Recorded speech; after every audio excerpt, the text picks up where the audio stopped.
I had a lot of nostalgia when it came to this episode of Fairy Tail.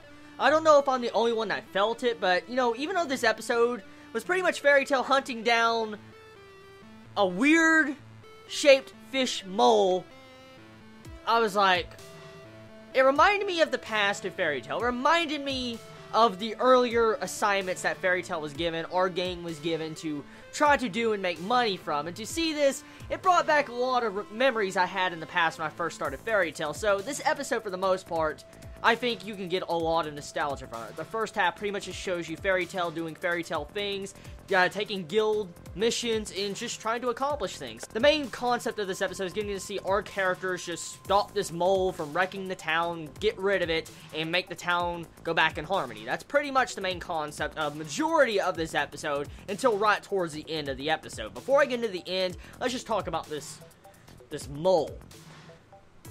As soon as I saw that mole get a girlfriend in the middle of this episode, I was like, bitch, that ain't cute. That is not cute at all, okay? When you see that the freaking crawdaddy fucking female mole, I'm like, I was like, what? It's just like, oh my god, that is not cute. That is not cute. I'm like, just go off in the ocean and go have fun. I don't want to see it no more. Because that right there, I was just like, but it was pretty funny. It was a very funny episode for the most part. There was some comedy here and there that I laughed to, and honestly, the episode was just a fun episode. That's really what it was. It wasn't much plot progression, to be honest, until right towards the end of the episode, but as always, this was just showing us nostalgia to Fairy Tail's past. So now let's get into the ending of this episode. So Mavis and Zeref talk. Right here, what this opens up and showcases is something that is very crazy. Mavis, the first guildmaster of Fairy Tail, knows Zeref.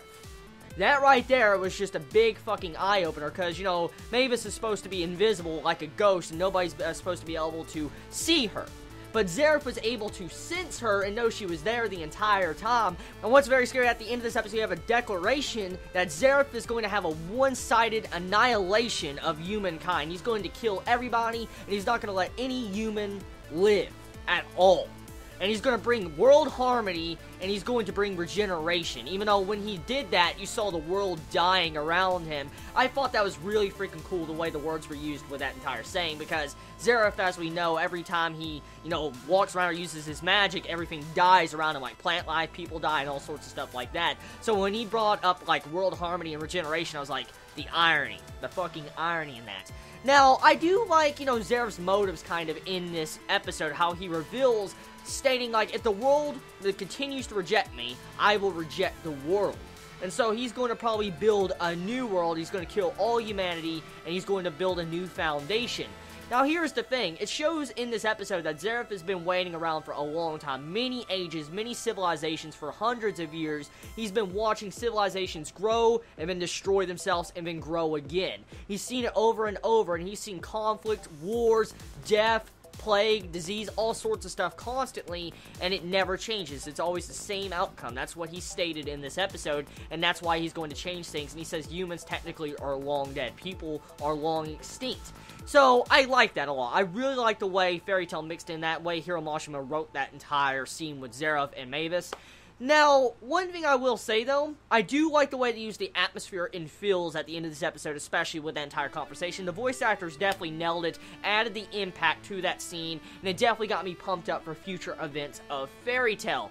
Now, like I said, Fairy Tail has these episodes from time to time. I mean, it has nostalgia episodes, and Fairy Tail sometimes has to have these type of episodes to fill out the space for individual episodes' upcoming arcs. Now, it looks like at the end of this episode, when I watched the preview, is that we're going into a filler arc. It's been a long time since I've actually read the manga at this part. It's been a very, very long time, and so I don't remember the exact events. I don't.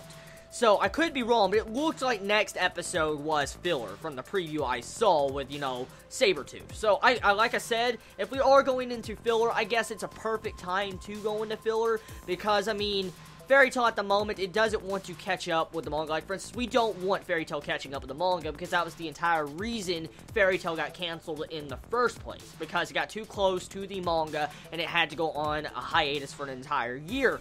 And any Fairy Tail fan probably doesn't want that happening again, so I think we're all willing to deal with some form of filler, at the very least, at least some filler arcs that are actually good. And of all arcs, you know, they could place in between for a filler arc, I think this is the best time for a good filler arc that will take place between the upcoming arcs. So, overall, great episode. I enjoyed it. If I had to rate this episode, I'd give it a 7 out of 10. It was an average episode. Nothing too special until right towards the end of it, which had some really good reveals and awesome dialogue. So tell me your thoughts in the comments below, and are you excited for next week's episode? Also, hopefully we get a new ending song, or, you know, new ending and opening song very soon, because I definitely do want a new opening song. Hopefully it's not riddled with fucking spoilers like, you know, this opening. But anyways, have a wonderful day or not, wherever you live, please be safe. Chibi out.